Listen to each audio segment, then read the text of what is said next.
9 ఇంచుల వెడల్పు, పొడవు అనేది 10 ఇంచులు, 10 ఇంచులకు 1 ఇంచు కలుపుకొని 11 ఇంచుల పొడవు తీసుకోవాలి. తీసుకున్న తర్వాత మనకి బోర్డర్ ఎంత ఉందో, ఇప్పుడు 6 ఇంచులు ఉంది కదా, 6 ఇంచులకి ఈ విధంగా ఫోల్డింగ్ చేసేసేయండి. ఫోల్డింగ్ చేసిన తర్వాత మెయిన్ ఫ్యాబ్రిక్ తీసుకోవాలి. అది కూడా ఒక ఫోల్డింగ్లో ఉంచుకొని మెయిన్ ఫ్యాబ్రిక్ని తీసుకొని చూడండి, 18 ఇంచుల వరకు కూడా మెయిన్ ఫ్యాబ్రిక్ ఫోల్డింగ్లో ఉందండి. చివరిన ఇట్లా పెట్టండి, హ్యాండ్ని మనం కట్ చేసిన హ్యాండ్ని పెట్టేసి 2 ఇంచెస్ వెడల్పు ఎక్స్ట్రా తీసుకోండి. తీసుకొని అక్కడి నుంచి ఫ్రిల్స్ అనేది వేసేయండి. హ్యాండ్ పెట్టాం కదా, ఆ హ్యాండ్ పెట్టిన దగ్గర నుంచి మనము ఫ్రిల్స్ అనేది వేసుకోవాలన్నమాట ఖాళీ ప్లేస్లోనే. చూడండి, అటు ఇటు మనము హ్యాండ్ పొడవు ఎంత ఉందో, వెడల్పు ఎంత ఉందో అంత అయితే మనము వదిలేసి మధ్యలో మాత్రమే ఫ్రిల్స్ వేసాము. చూడండి ఈ విధంగా.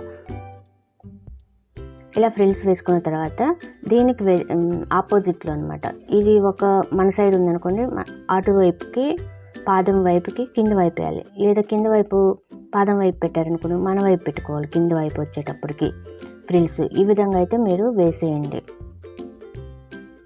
రెండు ఒకే వైపు వేయొద్దండి. రెండు ఒకే వైపు వేస్తే ఏంటంటే కొంచెం నిలబడదనమాట, క్లాత్ అనేది అనిగిపోయినట్టు ఉంటుంది. అదే మనం రివర్స్లో వేసుకున్నాం అనుకోండి కొంచెం బాగా కనిపిస్తుంది బుట్ట అనేది.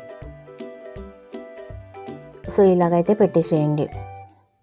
పెట్టేసి మొత్తం కూడా ఫ్రిల్స్ వేసేయండి.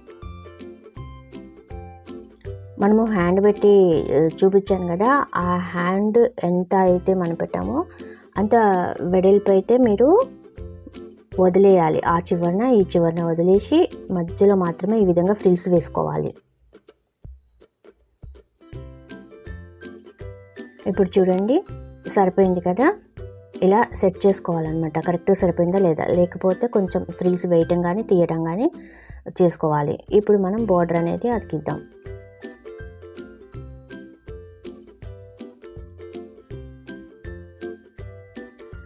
ఇప్పుడు ఈ విధంగా పెట్టేసుకొని బోర్డర్ని రివర్స్లో పెట్టాలన్నమాట, అంటే రాంగ్ సైడ్ పెట్టాలి. హ్యాండ్ ఏమో కరెక్ట్ అంటే రైట్ సైడ్ పెట్టుకొని బోర్డర్ రాంగ్ సైడ్ పెట్టుకొని ఈ విధంగా స్టిచ్ వేసుకోవాలి. దీనిని తిప్పేసుకొని పైన మళ్ళీ ఇంకొక స్టిచ్ వేసేయండి. ఫ్రెండ్స్, ఎవరైతే ఫస్ట్ టైం మన ఛానల్ చూస్తున్నారో తప్పకుండా సబ్స్క్రైబ్ చేసుకోండి. అలాగే వీడియో నచ్చితే కనుక ఒక లైక్ చేయండి, మన ఛానల్ని సపోర్ట్ చేయండి.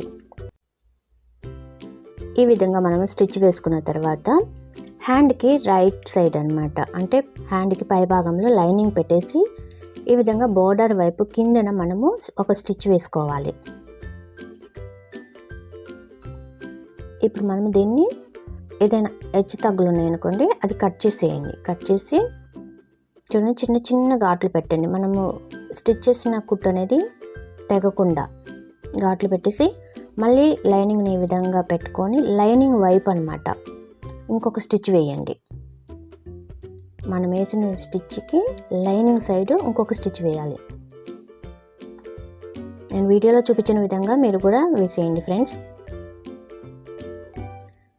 ఇప్పుడు స్టిచ్ వేసుకున్న తర్వాత లోపలికి లైనింగ్ని పెట్టేసుకొని చూడండి మళ్ళీ పైన ఇంకొక స్టిచ్ వేసుకోవాలి.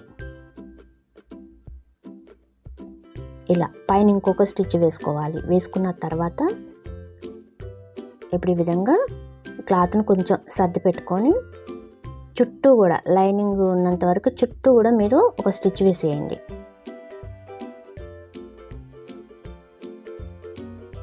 మొత్తం అలా స్టిచ్ వేసి కట్ చేసుకుంటే ఈ విధంగా ఉంటుంది. ఇప్పుడు చూసారు కదా, మనం 11 ఇంచెస్ తీసుకున్నాము, అంత స్టిచ్చింగ్ అయిపోయాక 10 ఇంచెస్ వచ్చింది. ఇప్పుడు దీన్ని మన ఖర్చులు మార్కింగ్ పెట్టుకున్నాం కదా, పైన 2 ఇంచెస్, కింద ఎంత పెట్టుకున్నామో 1.5 ఇంచు ఖర్చులు పెట్టుకున్నాం కదా, ఆ మార్కింగ్ని ఈ విధంగా ఒకసారి మనం డ్రా చేసుకుందాము చూసుకొని. ఇప్పుడు దీన్ని స్టిచ్ వేసుకున్న తర్వాత హ్యాండ్ అనేది మనకి చూడటానికి ఈ విధంగా కనిపిస్తుంది.